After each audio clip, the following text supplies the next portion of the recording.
This podcast is intended for educational and entertainment purposes only and is not intended to be a substitute for professional, medical, or any other type of advice.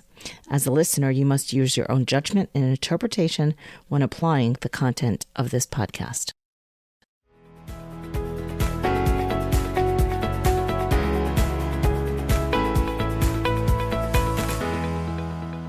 Hey.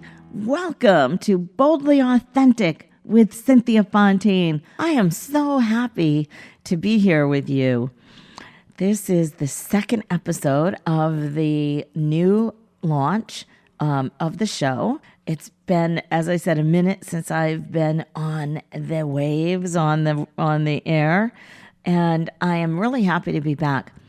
I have a little ebook that's my own. It's called Psychic, A Guide to Your Intuition. And you can find that on Amazon, on Barnes & Noble, wherever books are sold. It is available internationally. It's just a quick little ebook with sort of an introduction into intuition. I call it psychic intuition. And I know that people that are purists would argue with me that psychic and intuition are different, and yes, they are. However, I use them together often because they work together. And we're going to talk a lot about that over the show season and probably all the seasons to come for sure, because there's so much to talk about in this area of psychic and intuition. And we're also going to get into other things as the show progresses on. We'll get into mediumship and past life regression and healing work and astrology and all sorts of things. We have a guest lineup that will be sharing hopefully very soon. So we're getting excited about that. When I say we're getting excited about that, I mean me, myself, and the team. But let's get into the show. Today, I'm going to talk a lot about intuition because as the title of the show is Intuitive Talk, I want to cover a lot about intuition in this first season. And we're going to group the podcast sort of in season segments so that you know what to expect. So there will be, a break in between seasons, which might be a couple of weeks. I don't know yet. That's up to the team to sort those sort of things out.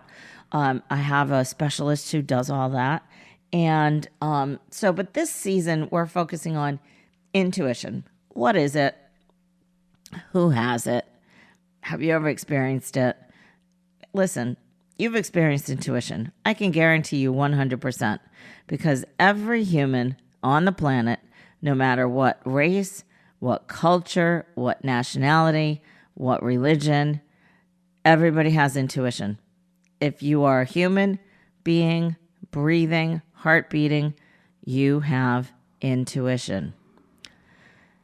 So what is intuition? Intuition is an inner knowing that hits you generally, for most people, in the gut. It's a visceral feeling. It's when you know something and no matter how you try to shake it, you just know something. You know you have to do it. You know that, you feel like maybe something bad is going to happen. You have no logical reason to have this strong sense of knowing. I know I have to develop these cosmetics. I know I have to create XYZ. That's intuition.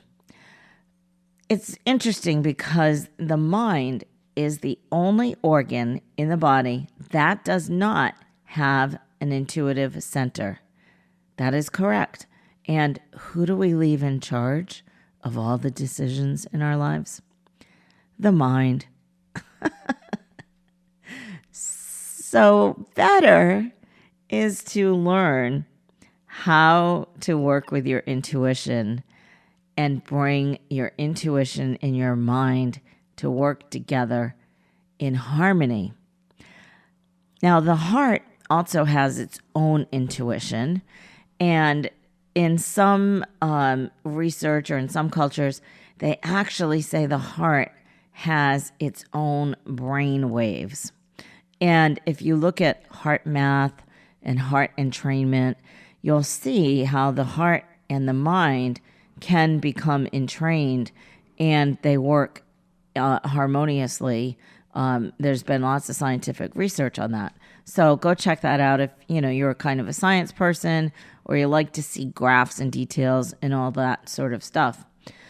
So when you can tune into your heart, tune into your gut, and then make decisions, especially big decisions in your life, your decisions are going to be better overall decisions for you. Whether you decide to move ahead with something or you decide that, it's best not to move ahead with something. When you tune into your head, your heart, and your gut, you are going to make a good decision. So how do you learn how to find your intuition, how to access your intuition, how to even know what it is or listen to it? One trick that I teach my students and clients is I call your secret intuition meter. And it is super easy to do. What you do is you can be sitting or standing either way. You're going to close your eyes and you're going to take a deep breath and you're going to do like a body scan from head to toe. Breathing in, notice if there's any tension in your body and where that tension is. Notice, is there any place where you feel you have an itch or it just feels smooth, right? Really get a good inventory of what's going on in your body. You can say, oh, my eye feels dry. Okay, that would be a good inventory. So get specific. And then once you have that, once you've done an inventory of your body, of what's going on in your body, then you are going to take another breath in and you're going to say your name, your real name out loud. So I would take a deep breath in and I would say, my name is Cynthia Fontaine. And then I would see where in my body that lands. Does something suddenly feel very smooth? Does something feel bubbly? Does something feel tense or itchy? Or just notice for any shifts. Very often the shifts are subtle, so you're really going to have to be patient and you're really going to have to, pay attention and notice any little subtlety. You might have a shoulder that drops. You might have a shoulder that goes up higher. Typically, for things that are truth, I also call this your inner truth meter, your body most often will become more relaxed in some way. Your shoulders might drop. Your stomach may relax. Generally, for most people, you feel some type of release or relaxing. Now, the second part of this, well, actually, it's the third part, I guess, is you are going to sit again or stand, whatever you're doing, wherever you're at. You don't have to change your position. You're going to take another deep breath in and do some belly breathing. Don't breathe in your upper part of your lungs. Do yourself a favor for your health. Breathe in with your belly, and how you do that is you push your stomach out, your abdomen first as you're inhaling. And then at the top of the breath, hold it for a couple of seconds. And then when you exhale, try to count all the way to 10, pulling your belly button back as far to your spine as you can. That's a belly breath. If you do that 3 times a day, do like 3 rounds of 3 times a day of that belly breathing, that's going to help your stress and your levels of stress a real ton, I'll tell you. So I recommend that everybody does that type of breathing a couple of times a day. And it works the lower quadrant of your lungs, which most people don't work that part of your lungs. And it's important that you do, because toxins and yucky stuff build up in that lower quadrant of the lungs. So you really want to work that out. Okay, let's get back to your inner truth meter or your intuition meter. So deep breath in. Now on this breath, you are going to say somebody else's name that's not yours. So I'm going to say, my name is Bill Starr. Now, notice what in your body changes. Do you feel now tension somewhere? Do you have an eye that's twitching, right? Again, it's often very subtle, so pay attention to the shift. Now, the more you practice exercises like this, the more you will access and fire up your intuition. It's a matter of building up a muscle, okay? And when you build up the muscle and you know what your signs are, then when they show up, you're going to know right away, and you're not even going to have to think about it. Another way that you can do this is you can stand up, and be careful on this one though. And you just stand up and you put your arms down by your side and you say, my name is, and then see if your body falls forward or backwards. My name is Cynthia Fontaine. And then say another name that's not yours, again, like we just did. And you say, my name is, pick a name. My name is Sage Tech. Okay. And then which way does your body fall, frontward or backwards? That's also a way to access your truth meter, right? It's like your human pendulum. And our higher self, which is connected into our physical body, knows the answers. It knows the answers, okay? So how do you trust your intuition once you start to learn how to work with it? Well, you're going to keep testing it, right? You're going to, when you get sort of an intuitive hit, you're going to follow it or not follow it and then see what happens. So say, for example, you're driving down the road and you get this intuition to turn left and cut through the back roads to go to the supermarket. And you know, you might argue with yourself for a minute or whatever, but that's the long way. Why do I want to do that? Blah, blah, blah. Just follow your intuition. Follow your hunch. Now, once you get around and get to the supermarket, you may hear later on that, oh, there was a big accident on the highway. And so your intuition rerouted you, much like your GPS will reroute you if there's a block in the road. So you have this built within, like a GPS system. Your intuition can act the same, you know, when you're driving the car, especially when you know how to tune into it. That's happened to me often where, you know, I was just going to go a certain way to wherever I was headed, and I've just felt that, no, I need to go this way, okay? And sometimes your intuition will take you a certain way that might seem like, oh, afterwards, why did my intuition take me that way? So, for example, I was on my way when I still worked for the government. I delivered mail for 26 years, for those of you who are just getting to know me. When I was on my way to work one winter morning, we had this big ice storm, and the superintendent refused to cancel school, and there was like 3 inches of solid ice. And I was arguing with them and saying, you've got to cancel school, blah, blah, blah. Anyway, so I headed to work because we were ordered to come in. And the weird thing about the post office is actually the only agency in the whole U.S. that can be, what is the word that I want?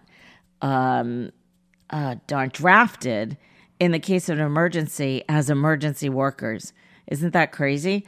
So in a state of emergency, there's an old law on the books. The only vehicles that are actually legally allowed on the road are postal vehicles. Isn't that crazy? A little strange fact for you there. So I head out. I'm heading to work. And there's two main roads that you can choose from to go across the island that I lived on then. And so I'm going down one of these main roads. And as I'm going along, all of a sudden there's a school bus and cars, and the school bus was involved in an accident. So isn't that interesting that I had just gotten off the phone arguing with the school department and the superintendent that they needed to cancel school, and here's one of the school buses in an accident. The interesting, right? Was that, I don't know, was it intuition, common sense, whatever. Anyhow, so as I am observing the scene, I'm on the phone with 911. I'm saying they need to send rescues and blah, blah, blah. And I was the first one on the scene. The fellow who hit the school bus was standing in the middle of the road, or he was just getting out of the car. And as he was getting out of the car, trigger alert for anybody who has any kind of trauma with accidents or anything. As he's getting out of the car, he opens the door, and it was pitch black out because it was before daylight savings. It was really it was still nighttime basically. He opens the door, he steps out of the car, and another car comes around him and hits him. Rips the door right off of his car, and he goes flying about 30 feet in the air, and 30 feet in my direction towards my car. And at this point, I'm screaming on the phone. So I get out, and of course I have my hazards on and everything. I get out to try to help this guy because now he's laying in the middle of the road. And I had some clothes in my car. I had like a winter coat, and it was freezing rain out. The weather was a mess. I was able to get him out of the road and get him to the side of the road, because I was afraid that he was going to now get run over after he'd gotten hit by the car. Thankfully, he only ended up with a damaged knee and had to have knee surgery. So in the meantime, as I'm getting him to the side of the road, one of my bosses comes along. He stops, and then he's in the middle of the road, gets out, and he's trying to direct traffic, and then he almost gets hit by a car. But anyway, the whole point is that my morning started with the school buses and trying to get school to cancel. And then I come across this school bus that had been in an accident, right? So it's kind of crazy, right? But things like that, you could say it was common sense. You could say it was intuition. I don't know any other parents that called that day. And that, could be, and again, you could argue that, well, that was just common sense. Well, again, I don't know how many other parents called that day.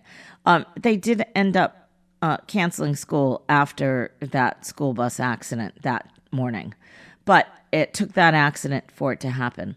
So that's a case or an interesting story, if you will, about how your intuition can give you, put thoughts in your head, if you will. Okay. And another time, I was shopping in the Home Depot, which for you listeners who don't have a Home Depot, because I have a lot of fans in Canada and in Italy and Australia. And for those of you around the world, if you don't have a Home Depot is like a hardware home goods store. So I was in the Home Depot, one town away from me. I was on vacation. I went to get some paint because I wanted to paint a room. And I'm in the Home Depot, and I kept feeling like and hearing that I needed to go to a different Home Depot. And I'm like, why am I going to go to a different Home Depot? I'm in this Home Depot now. It doesn't make any sense at all. So I was like, I am staying at this Home Depot. I'm going to finish my stuff, and then I'm going to go home. So I'm on my way home, probably about 5 minutes from my house, and I'm approaching this intersection over in front of the high school in the town. And as I'm approaching the intersection, I notice there's a truck at the top of the hill that stopped, and the intersection is at the top of a big hill. And so I'm looking around, trying to see why is he stopped. There's no reason for him to be stopped there. There's no stoplight. There's no stop sign. And as soon as I was trying to figure that out, this kid coming out of the lane from the high school blows through the stop sign and smashes into my car, pushing me into the truck. Thank God the truck was stopped. That accident took me almost 7 months to recover from.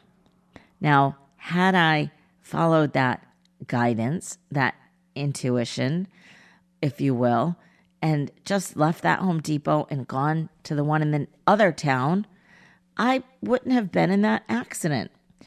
So when you get an intuitive hit, or some of you may get a voice in your head that says, go to the other Home Depot.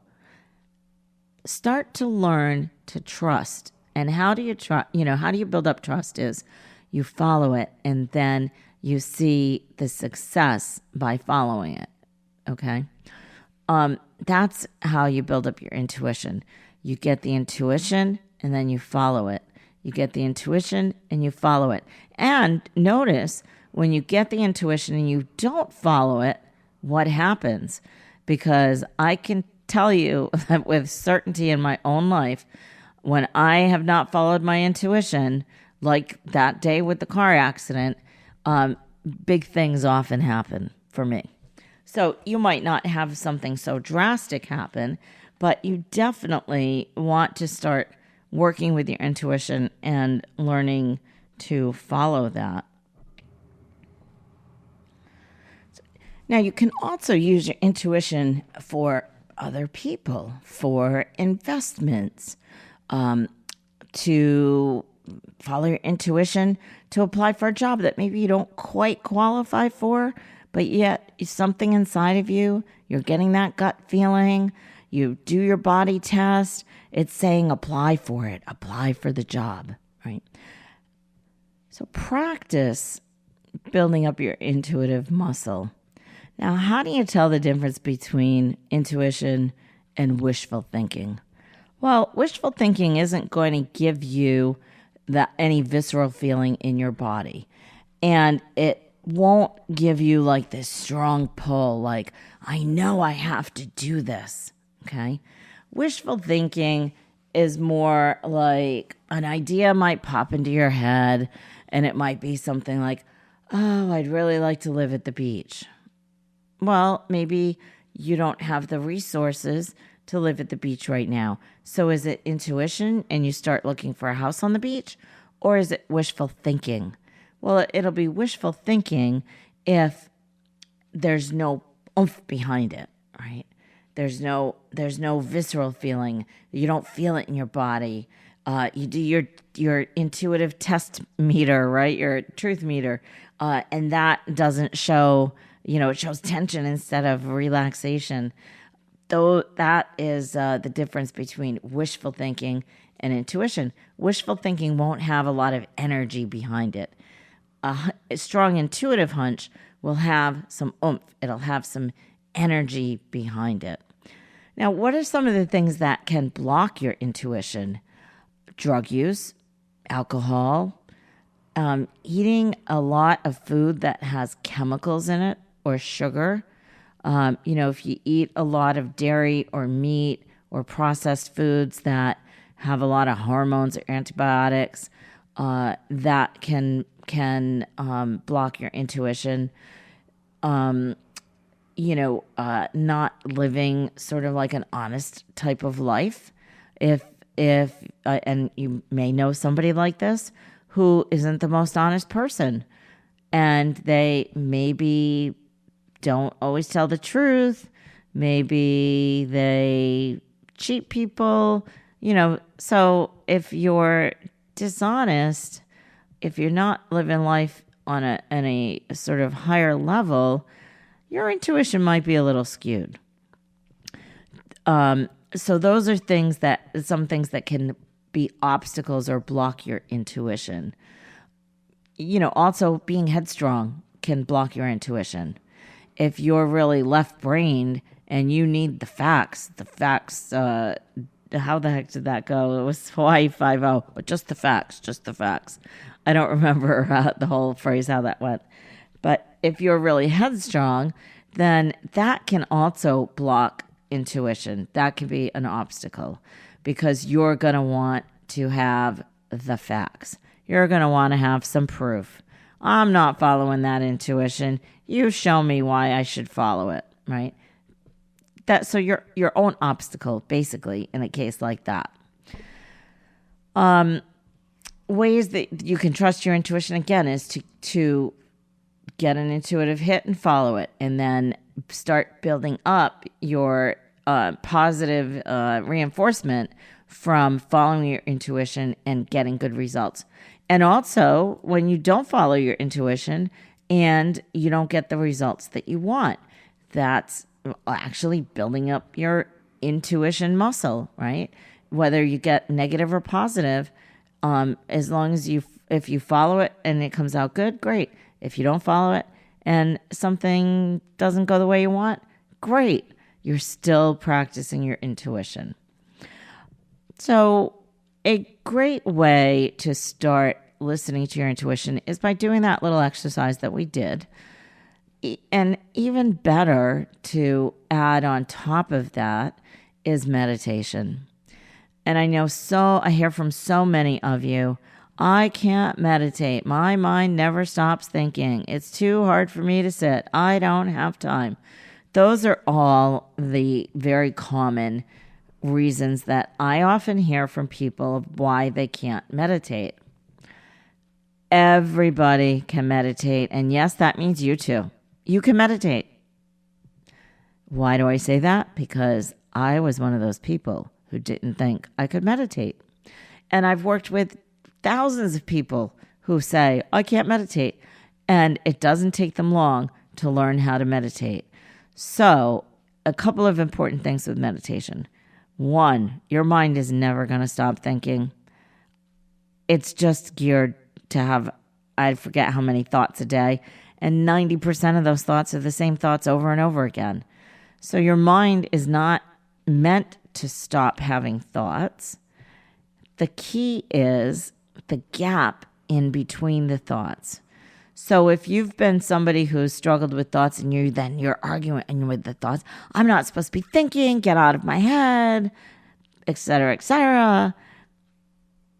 Better is to acknowledge the thought, oh, yeah, I have to stop and pick up eggs on the way home. Okay, thanks for that reminder. Oh, Sally has to go to soccer practice. Okay, got that. Acknowledge it, and magically, the thought floats away. So when you do this enough, and the thoughts keep floating away and floating away and floating away, there starts to be a gap in between the thoughts. I mean, it can be a fraction of a second, but it's in that fraction of the second that divine information can come in. And in that fraction of a second, you actually relax. And you wouldn't think, oh, if it's only a fraction of a second, it would make a difference. It does. It's a cumulative, okay? So the fractions add up as you sit in a 5 or 10 or 20-minute meditation. Now, look, we're all busy. Does anybody really have time to meditate? We can make every excuse in the world not to, but there's every reason in the world for you to do it. Research shows that it helps lower blood pressure. It increases your immune system. It can help with vitality. There's all great scientific research out there. If you are somebody that needs the facts, go find them because it's out there, okay? And it will help you to open up your intuitive center, okay? I like to, when I meditate, hold my the tip of my tongue up on the back of my teeth at the top. And then I look slightly up with my eyes toward my third eye with my eyes closed.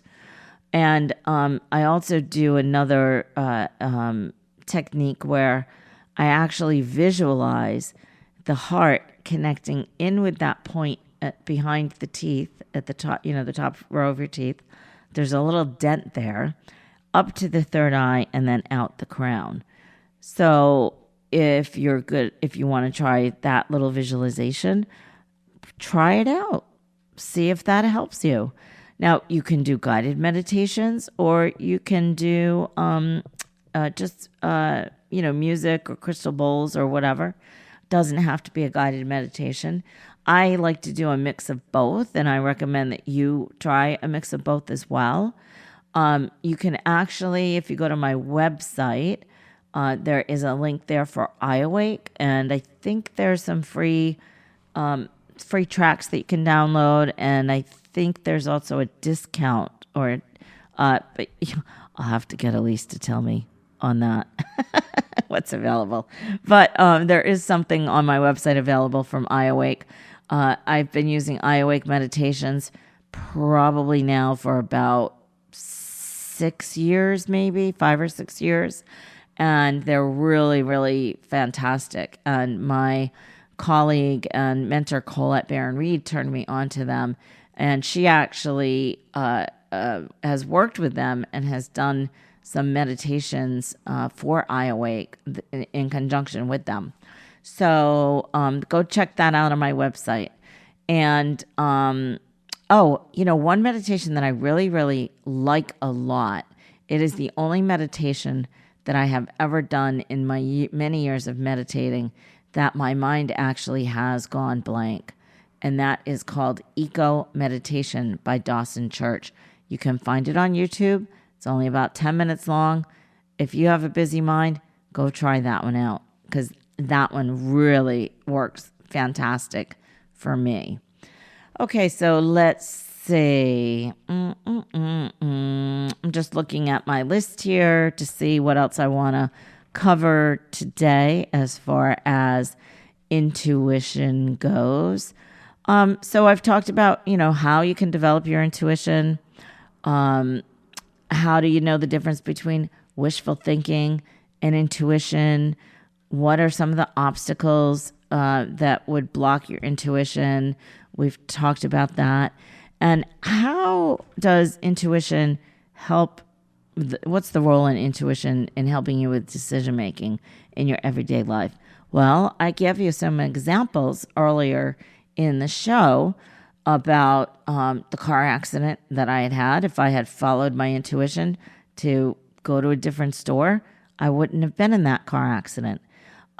If I had chosen to not go to work that day or go to a different way of work that day, maybe that guy who actually turned out to be one of my coworkers' cousins, maybe he would have been hit by that car and he would have, been seriously hurt. And if I had not followed my intuition and was on the superintendent to cancel school, well, they finally did cancel school, right? And was it because I had just been on the phone with them and then I come up onto this accident? Maybe. I don't know.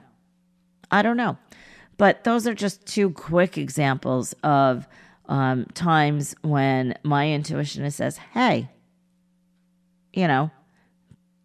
pay attention. So start to pay attention to your intuition. You may already have examples and times when you have followed your intuition and things have worked out really well, or you haven't followed your intuition and it's not worked out so well. And I'll tell you one more quick story. Years ago, after I had started working with Colette, I had a couple of readings with her. And this is Colette Barron-Reed. You can look her up online. She's an oracle goddess, and she's with Hay House. She's an author, speaker. She's just phenomenal human being. And I'm so lucky to have her in my life. So how did I find her? By intuition. I had a challenging experience happen in my life, and I knew that therapy would not help me fast enough to actually keep me on the planet. Honestly, that's the truth. And so I thought, I need to find a really good psychic. At the time, I didn't know anybody else who I trusted doing this work. And so I started a Google search. You must be thinking, are you serious? You're Google searching for a psychic you can trust? Yes, I Google searched. And I found this woman named Colette Baron Reed who was touring with Sylvia Browne. So for those of you who don't know Sylvia Browne, Sylvia Browne was the first big psychic to come out of the psychic closet, if you will, and to sort of normalize this industry around the globe. She was sought out by world leaders. Even Dr. Wayne Dyer used Sylvia Browne. Anyway, she was touring with Sylvia Browne, and I said, well, she's touring with Sylvia Browne. She's got to be pretty good. So I called her, I emailed her office, and at that time, her assistant was Michelle. And Michelle says, I'm sorry, but she has a waiting list of 6 months. I was like, oh, I can't wait that long. Can you put me on a cancellation list? She says, sure. She called me the next morning and said, Colette has an appointment in 2 days. Would you like it? I said, yes. So I followed my gut. I didn't know who this woman was at the time. I just followed my instinct and made that, sent that email out. And it changed my life. That was one of the best things I have ever done that has ever happened to me in my life, was listening to that intuition that day and sending that email and making the call, because that completely changed my life 360 degrees. And that's why I am here with you today. That's the honest to God's truth. That's why I'm here with you today. So learn to make friends with your intuition. Develop it, just like if you were going to the gym and lifting weights. You have to develop those muscles over time.